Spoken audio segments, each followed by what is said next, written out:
Okay तो जो हवे आपणे छेल्ले जे छे ए सादो घन जे छे ए सादा घननी अंदर कई रीते पेकिंग क्षमता नक्की करी शकाय एनी एक माहिती मेळवी हती। बराबर छे। हवे आजे आपणे शुं करीए तो कि आजे आपणे जे छे एना करता सेज आगळ वधीए अने वात करवी छे आपणे फलक केंद्रित घन जे छे एनी अंदर पेकिंग क्षमता। तो आपणे जो पेकिंग क्षमतानुं एक नानकड़ुं सूत्र शीखाता ने એટલે આપણે અહીંયા નંબર આપી દઈએ બીજો। આજે શેની વાત કરવાની છે તો કે ફલક કેન્દ્રિત ઘનમાં પેકિંગ ક્ષમતા।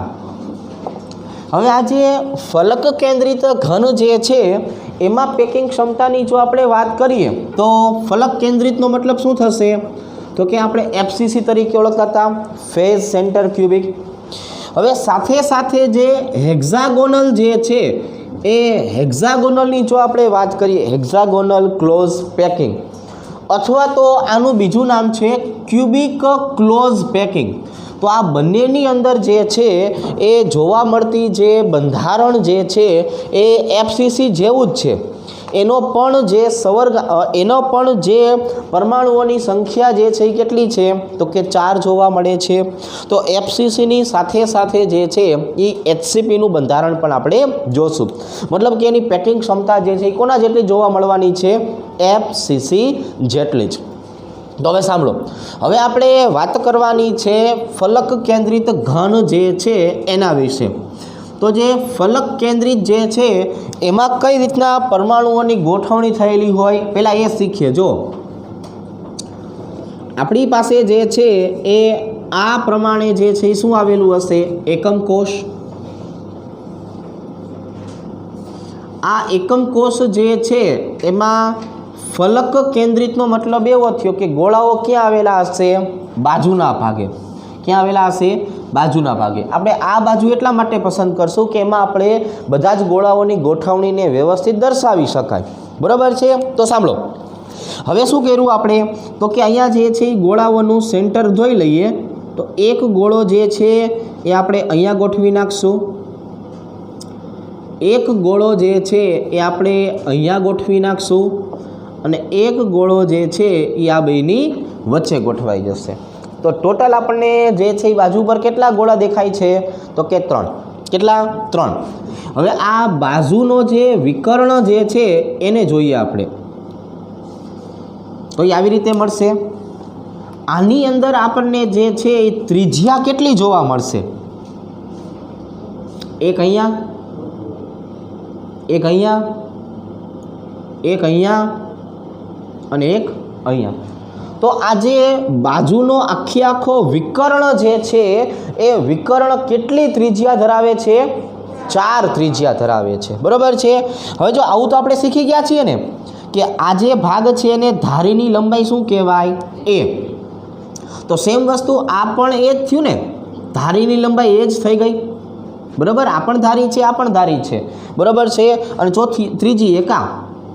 तो हवे आपणे आ ए कहीए आने ए कहीए तो आ जे विकर्ण छे ने एने अलग दर्शाववा माटे थईने अलग दर्शाववा माटे थईने आपणे शुं नाम आपीए छीए बी नाम आपीए छीए। कयुं नाम आपीए छीए बी। तो हवे तमे आ 3 बिंदुने जोवो जोईए जराक, एक आ अने एक आ। आने हूँ ए नाम आपी दऊं, आने बी नाम आपी दऊं, आने सी नाम आपी दऊं। बराबर है। तो हवे आपणे जे छे जरूर छे आनी के भाई बीनु माप गोतवुं छे। कई रीते मळे आ काटकोण त्रिकोण थई गयो तो मतलब आपणे सीधे सीधुं शुं मळी जवानुं छे पायथागोरसनो प्रमेय। तो अहीं आपणे लखी नाखशुं के भाई पायथागोरसना प्रमेय मुजब शुं कही शकाय पायथागोरसना प्रमेय मुजब। तो कि आपणे अहीं आवुं शीखेला छीए ने कि AC नो वर्ग छे ई कोना जेटलो हशे AB ना वर्ग वत्ता BC ना वर्ग जेटलो। तो हकीकत में A अने C नो वर्ग कोना जेटलो छे हकीकत में तमे जोवा जाओ तो ई कोना जेटलो तमने जोवा मळे छे B ना वर्ग जेटलो। अने आ जे बे बाजुओ जे छे ई कोना जेटली जोवा मळे छे A² + A²। આપણે ધંધોઈ થઈને એનું મૂલ્ય ગોતવાનું છે. આપણું મેઇન કામ શું છે? આપણે એનું મૂલ્ય ગોતવાનું છે. કઈ રીતે એનું મૂલ્ય મળશે? તો કે હવે અહીંયા આપણે લખી નાખીએ કે ભાઈ બી સ્ક્વેર બરાબર શું કહેવાય? 2a² કહેવાય. કઈ લખશું આપણે આવી રીતે? ચાલો, તો બી બરાબર શું કહેવાય? √2a. પણ આપણે કીધું કે ભાઈ બી જે છે એ 1, 2, 3 અને 4, આ બીનું મૂલ્ય જે છે એ શું કરે છે ભાઈ? કે 4 જે છે એ 4 ત્રિજ્યા ધરાવે છે. એટલે હવે હું આ બી બરાબર શું લખી શકું? 4r લખી શકું. તો 4r બરાબર √2a. 4r બરાબર શું થઈ ગયું? √2a થઈ ગયું. થઈ જશે કે નહીં થઈ જાય?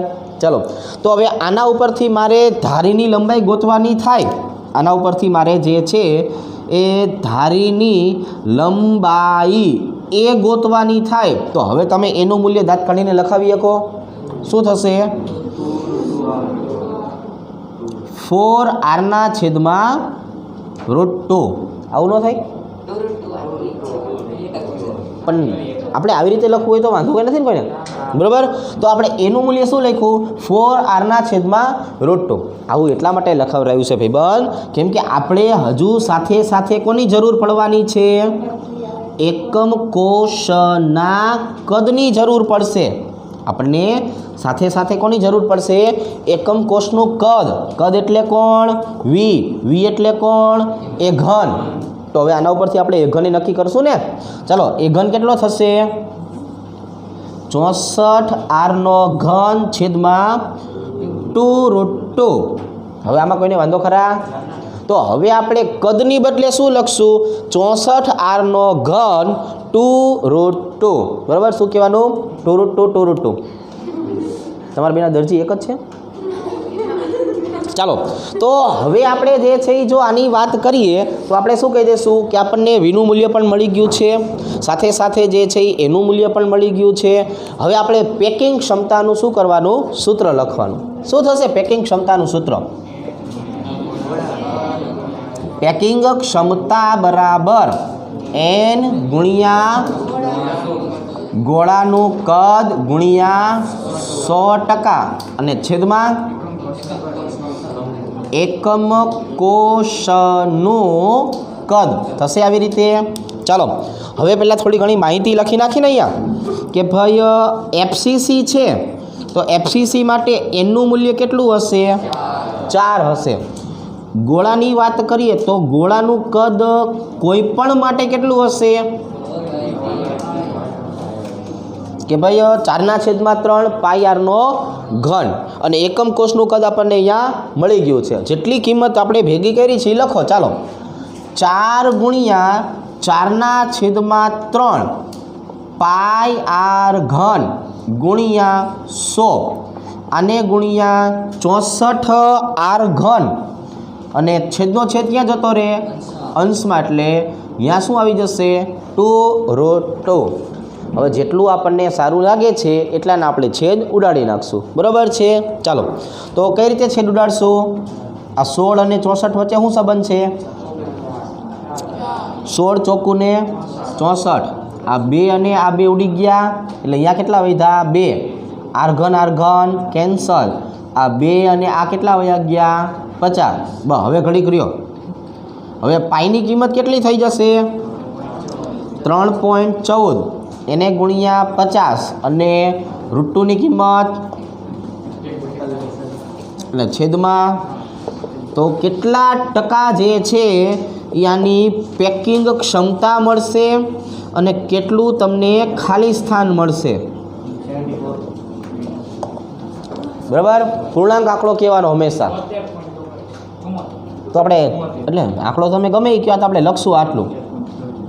તો ખાલી સ્થાન કેટલું હોય? 26%. તો જો આપણને એક ખાલી બોક્સ આપી દીધું હોય અને એની અંદર આપણને કે હવે તમે આમાં જે છે એ ગોળાઓને ગોઠવો, તો જો તમે સાદા ઘન પ્રમાણે ગોળા ગોઠવશો તો તમે બોક્સનો માત્ર ને માત્ર કેટલો ઉપયોગ કરી શકશો? 52.33%, બરાબર છે। પણ જો તમે એને જે છે આ FCC પ્રમાણે ગોઠવવા જશો તો તમે બોક્સ જે છે એ બોક્સનો 74% ભાગને વાપરી શકો છો। તો એક ઉડતી નજર નાખીએ, પછી આપણે જે છે લખશું। જો હવે બીજા નંબરની વાત કરીએ તો આને શું કહેશું? ફલક કેન્દ્રિત ઘનની અંદર પેકિંગ ક્ષમતા। તો જે ફલક કેન્દ્રિત ઘન છે એનો મતલબ એવો થયો કે આપણી પાસે આ જે બોક્સ જે છે એની કોઈ એક બાજુની ગોઠવણી કરીએ અને એના ઉપરના આપણને આવા 3 ગોળા જોવા મળતા હોય તો એનો જે વિકર્ણ જે છે ને વિકર્ણ એનું મૂલ્યને આપણે બી કહેશું અને બાજુના મૂલ્ય જે છે ને શું કહેશું? એ કહેશું। એટલે હવે હકીકતમાં જોવા જઈએ તો આ એક પ્રકારનો શું બની ગયો? તો કાટકોણ ત્રિકોણ। એટલે આપણે કોનો ઉપયોગ કર્યો? પાયથાગોરસનો। તો આ પાયથાગોરસ ભાઈ પ્રમાણે જોવા જઈએ તો શું થવાનું છે? તો કે ભાઈ આપણને બીનું માપ મળી જશે, b² બરાબર 2a²। અને આનું આપણે સાદરૂપ આપીએ એટલે આપણને આખો વિકર્ણ જે છે એ વિકર્ણ કેટલો જોવા મળશે? તો કે b બરાબર 4r જેટલો। અને એના ઉપરથી જો તમે ધારીની લંબાઈ નક્કી કરવા જાઓ તો ધારીની લંબાઈનું માપ કેટલું આવશે? તો કે એનું માપ આવવાનું છે 4r/√2। આ બધી વસ્તુને આપણે યાદ રાખવાની છે, બરાબર? આ તમામ પ્રકારના સૂત્રોને આધારે આપણે નાના દાખલા ગણવાના થશે, બરાબર? એટલે આપણે બધા પ્રકારની વસ્તુઓને એક જગ્યાએ ભેગી કરતા હતા। ચાલો, અને પછી એકમ કોષના કદની વાત કરીએ તો એનો શું કરી નાખશું? ઘન। આપણી પાસે માહિતી છે કે ભાઈ FCCની જો આપણે વાત કરીએ તો FCC પ્રમાણે શું હોય? તો કે ભાઈ એમાં એકમ કોષ દીઠ પરમાણુની સંખ્યા 4 આવેલી હોય અને કોઈ પણ ગોળાની આપણે વાત કરશું તો એના માટે જે છે એ આપણે દર્શાવી શકાય કે એનું કદ કેટલું હોય? 4/3 πr/3। અને પછી એને જો આપણે આ પેકિંગ ક્ષમતાના સૂત્રમાં મૂકશું તો આપણને આનો જવાબ આવી રીતે મળી શકે છે। ખ્યાલ આવી જશે? સમજાઈ જશે? ઓકે, ચાલો, બરાબર છે। તો હવે આપણે જે છે એ આના પછી અંતઃ કેન્દ્રિત જે છે એની ચર્ચા કરશું। હવે આપણે ત્રીજા નંબર જે છે એ ત્રીજા નંબરની વાત કરીએ, જેને કહેવાનું છે અંતઃ કેન્દ્રિત ઘનમાં પેકિંગ ક્ષમતા। હવે જો આપણે શેની વાત કરવાની છે? તો કે હવે આપણે વાત કરશું અંતઃ કેન્દ્રિત ઘન જે છે એના માટે। તો જે અંતઃ કેન્દ્રિત ઘન જે છે ને શેના તરીકે ઓળખાવશું આપણે? BCC તરીકે। શેના તરીકે ઓળખાવશું? તો કે એને આપણે ઓળખાવશું BCC તરીકે। હવે ખાસ કરીને પહેલાં આની ગોઠવણી એક વખત જોઈ લ્યો, બરાબર છે? હવે આપણે ખાસ કરીને શું કરશું? આની પહેલાં ગોઠવણી એક વખત તમે જોઈ લ્યો, એને આધારે તમારે મને કહેવાનું છે કે આના વિકર્ણનું માપ કેટલું હોઈ શકે। તો પહેલાં આપણે જે છે એ શું કરી નાખશું? એના માટે એકમ કોષ જે છે એ એકમ કોષ બનાવી નાખીએ। આવી રીતે જો। તો હવે આપણે BCCની વાત કરીએ તો આપણે કેન્દ્રમાંથી પસાર થતો હોય એવો એક વિકર્ણ પસંદ કરવાનો છે। કેવો વિકર્ણ પસંદ કરવાનો છે? કેન્દ્રમાંથી પસાર થતો હોય ને એવો। એના માટેના 2 ઓપ્શન હશે આપણી પાસે। કેટલા? 2। પણ એમાંથી આપણને જે સારો લાગશે ને એ વિકર્ણને આપણે પસંદ કરીએ। જો આપણને એક આઈડિયા આવી જવો જોઈએ કે આ રૂમ જે છે એમાં આ વચ્ચેથી પસાર થતો એવા વિકર્ણ કયા મળશે? તો કે 2। એક ઓલા છેડામાંથી ચાલુ કરીએ અને ત્યાંથી છે ક્યાં લાવીએ? અહીંયા। તો આને પણ વિકર્ણ કહેવાય। અને ઉપલા છેડામાંથી શરૂ કરી અને અહીંયા લાવીએ તો એને પણ શું કહેવાય? તો કે એને પણ વિકર્ણ જ કહેવાય। તો આની અંદર જો આવા વિકર્ણ જે છે આપણને કઈ જગ્યાએ મળી શકે છે? તો કે જો એક અહીંયા મળે, અહીંથી શરૂ કરીએ તો ક્યાં આવવાનું આપણે? અહીંયા, બરાબર છે? અહીંથી શરૂ કરીએ તો પણ એના કરતાં સારો ઓપ્શન પડશે આપણને કયો? તો કે ભાઈ હવે આ જે છે આ આગલા ભાગ ત્યાંથી શરૂ કરું તો અહીંયા આવીએ ને તો આ વિકર્ણ જ ન થયો। સમજ્યા કે ન સમજ્યા? પહેલાં આ છે અહીંથી હું આવું અને અહીંયા, હા 3Dની વાત કરીએ આપણે તો એ પણ વિકર્ણ જ થયો ને। આ એટલા માટે સહેલો પડશે કે આમાં આપણે ઓછું જોવાનું થશે અને વચ્ચે આડાવડા લીટા કોઈ નહીં આવે। સમજી ગયા? તો સમજી ગયા? તો હું એક ગોળો ક્યાં મૂકીશ? આ જગ્યાએ। ક્લિયર? બધાને વાંધો નથી ને? तो जो आ एक गोळो अहींया एक गोळो जे छे क्यां आवी जशे आ जग्याए अने एक गोळो क्यां आवेलो हशे एना सेंटरमां। क्लियर के कोईने वांधो छे हवे नथी। हवे जो अंतःविकर्ण અહીંથી પસાર થયો અહીંયા સુધી આવ્યો શું માપ મળ્યું આપણને આર આર આર અને આર। મારે આ આર જે છે 4R એની સામે શું આવશે એની ગોતવાનું છે।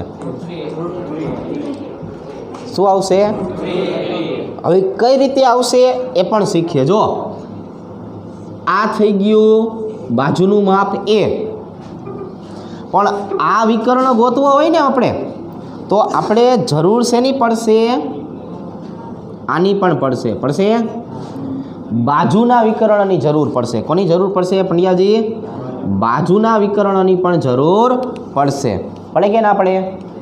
તો હવે આને આપણે નામ આપી દઈએ એ આને બી અને આને આપણે સી નામ આપીએ તો ચાલે। ખ્યાલ આવ્યો। તો હવે જો આ ભાગ કયો થયો એ આ બાજુને થોડીક વાર પહેલાં શું નામ આપ્યું હતું બી નામ આપ્યું હતું ને થોડીક વાર પહેલાં જ અને આને અલગ પાડવા માટે શું નામ આપશું આપણે સી। તો આ પણ એક પ્રકારનો શું થઈ ગયો ત્રિકોણ થઈ ગયો। ખ્યાલ આવે છે બરાબર ખ્યાલ આવે છે ને। તો આ પણ એક પ્રકારનો જે છે કાટકોણ ત્રિકોણ થઈ ગયો। તો હવે મારે આની અંદર આ સીનું મૂલ્ય ગોતવું છે તો કઈ રીતે મળી શકે સાંભળજો। તો ત્રિકોણ આ બધું નથી લખવું તો આપણે લખી નાખીએ પાયથાગોરસના પ્રમેય મુજબ શું થઈ જશે કે હવે આપણને જે એસીનો વર્ગ મળે છે એ કોના જેટલો છે AB વત્તા BC। હવે એસીનો વર્ગ અત્યારે કોણ છે સી સ્ક્વેર। આ જે માપ છે એ કોણ છે એ સ્ક્વેર અને આ જે માપ છે એ કયું છે બી સ્ક્વેર। થઈ ગયું। તો થોડીક વાર પહેલાં બી સ્ક્વેરનું મૂલ્ય શું હતું એ બી સ્ક્વેર આખાની વાત કરીએ તો શું હતું 2a સ્ક્વેર હતું અથવા a સ્ક્વેર વત્તા a સ્ક્વેર હતું। તો હવે આપણને સી સ્ક્વેરનું કુલ મૂલ્ય કેટલું મળી ગયું 3a સ્ક્વેર। સી બરાબર હવે લખવું હોય તો શું મળી જાય √3a અને સી બરાબર હવે શું મળી જાય 4R બરાબર √3a। હવે આપણને જે છે એ અહીંયા જે છે એ માપ કયું મળી ગયું 4R બરાબર √3a। આમાં કોઈને વાંધો ખરા બધાને ખ્યાલ આવી જાય છે। ચાલો તો હવે મારે શું ગોતવાનું છે આમાંથી ધારીની લંબાઈ એ। તો એ બરાબર હવે શું આવશે 4R/√3 થઈ જાય અને એકમ કોષનું કદ કેટલું થઈ જાય એકમ કોષનું કદ વી બરાબર આપણે લખવું હોય તો એ ઘન 64R નો ઘન છેદમાં 3√3। લ્યો રેડી ઘડીકમાં સાબિત થઈ ગયો હતો મને એમ કે થોડીક વાર લાગશે। હવે આની જો આપણે વાત કરીએ તો આને શેના તરીકે દર્શાવશું બીસીસી તરીકે।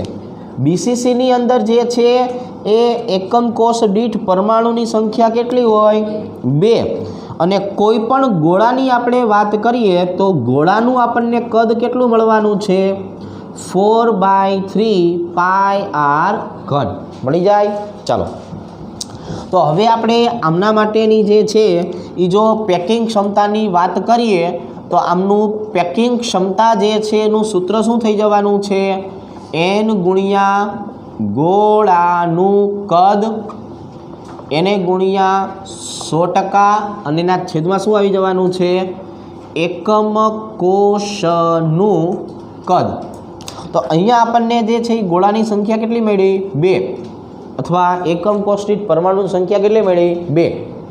ગોળાનું કદ જોવા જઈએ તો શું થઈ જશે 4/3 πr ઘન એને ગુણ્યા 100 છેદમાં એકમ કોષનું કદ કેટલું આવી જશે 64R ઘન અને છેદનો છેદ ક્યાં જતો રહે અંશમાં થઈ જશે આવી રીતે। ચાલો હવે જેટલું ઉડે છે એટલું ઉડાડી દઈશું ને પહેલાં R ઘર કેન્સલ 3 કેન્સલ। હવે અહીંયા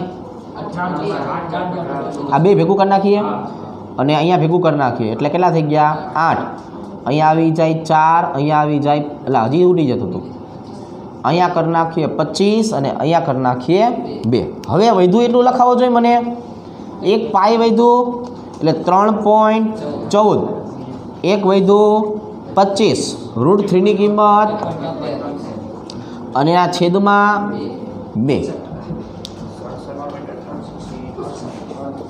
એટલે અહીંયા આપણને જે છે એ જે પેકિંગ ક્ષમતા જે છે એ કેટલી મળી 68%, અને આનું ખાલી સ્થાન જે છે એ કેટલું થઈ જાય, કેટલું, તો કે અહીંયા ખાલી સ્થાન જે છે એ આપણને 32% મળે. તો જો ઉડતી નજર નાખીએ તો આ વખતે આપણે બીસીસીની જો વાત કરીએ તો બીસીસીનો મતલબ શું થતો હતો, અંતઃ કેન્દ્રિતમાંથી પસાર થતો વિકર્ણ પસંદ કરવાનો. એટલે આપણે વિકર્ણ જે છે ક્યાંથી લીધો, અંદરની બાજુએથી.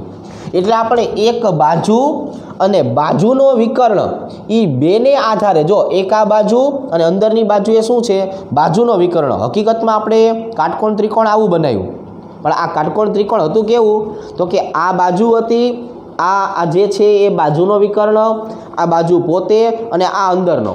હવે એનો મતલબ એવો થયો કે અહીંયા આપણને a² મળે, અહીંયા આપણને 2a² મળે અને અહીંયા આપણને 4r મળે.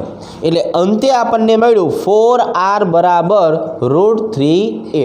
આ આપણા માટે અગત્યનું એટલા માટે છે કેમ કે આ દાખલામાં આપણને કામ આવશે. ખ્યાલ આવી જશે. બાકી તો આપણે સાદરૂપ તો હવે આપણને આવડી ગયું છે. તો આ આપણે જે છે બીસીસી માટેની વાત કરેલી છે. હવે 3 આધારે આપણે જે છે એક નાનકડું કોષ્ટક બનાવશું.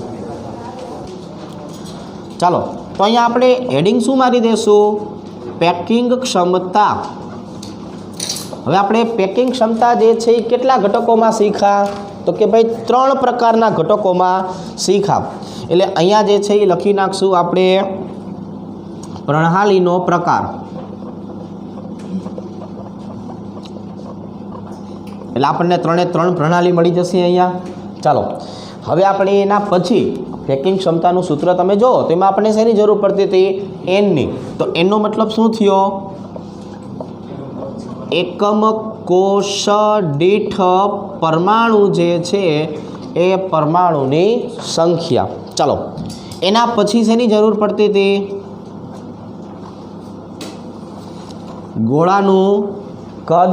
આપણે ગોળાના કદની જરૂર પડતી હતી. ચાલો, અને એના પછી છેદમાં આપણે જોવા જઈએ તો શેની જરૂર પડતી હતી, તો કે ભાઈ ધારીની લંબાઈ. શું આવશે, ધારીની લંબાઈ. એટલે અહીંયા આપણે શું ગોતશું દર વખતે એનું માપ. એના પછીની જો આપણે વાત કરીએ તો શું કરશું, એકમ કોષનું કદ. એટલે કે v બરાબર એ ઘન જે છે એ ઘનનું મૂલ્ય આપણે અહીંયા લખશું.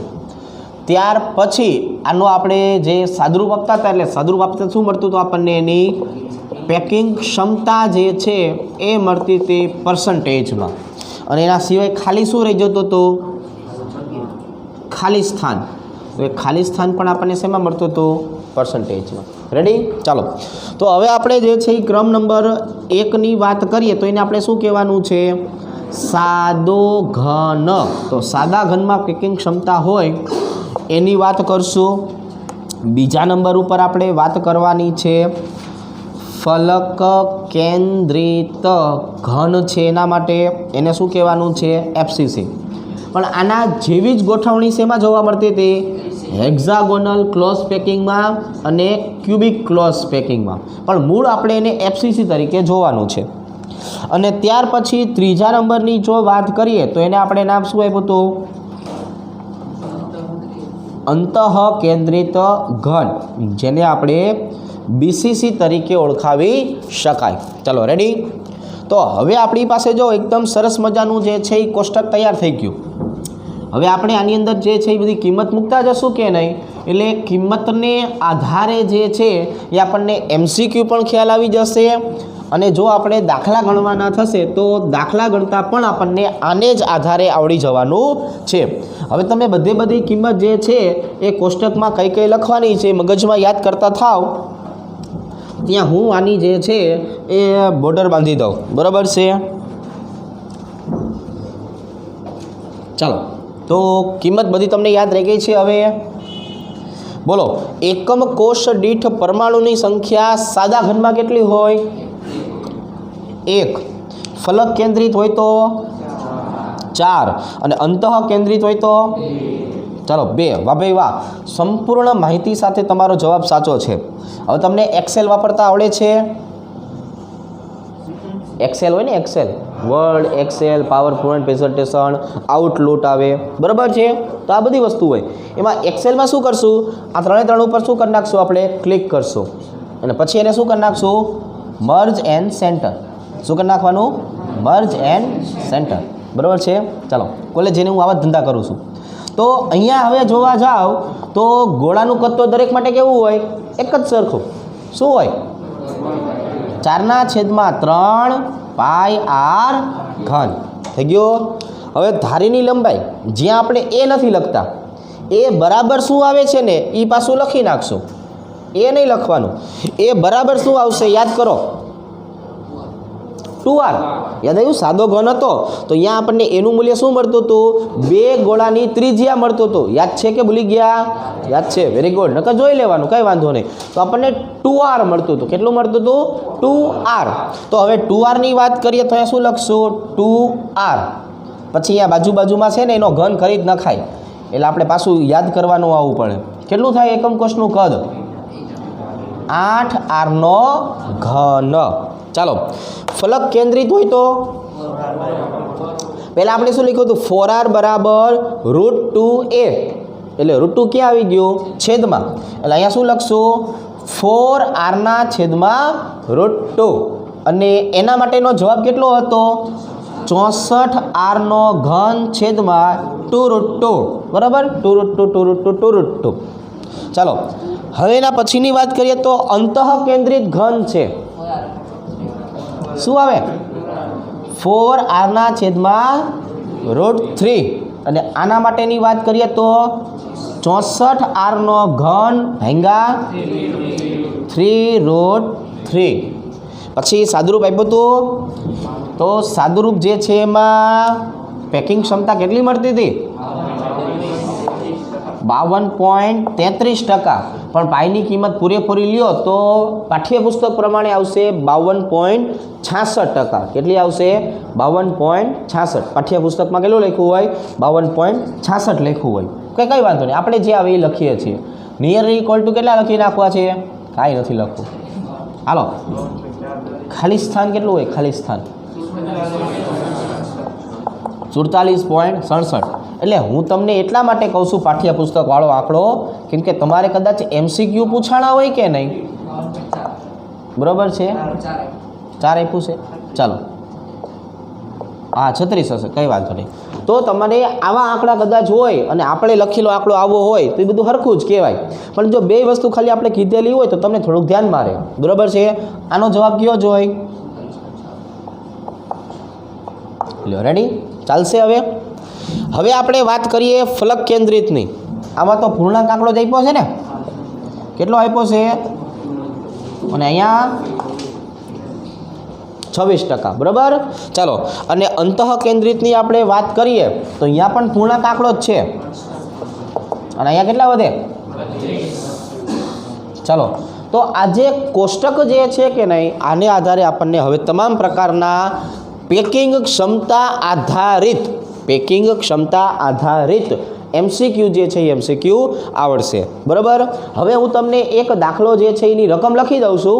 તમે બેઠા બેઠા એ રકમ જે છે એને સોલ્વ કરજો. આપણને એવું કીધેલું છે કે કોપર એ BCC પ્રણાલી ધરાવે છે.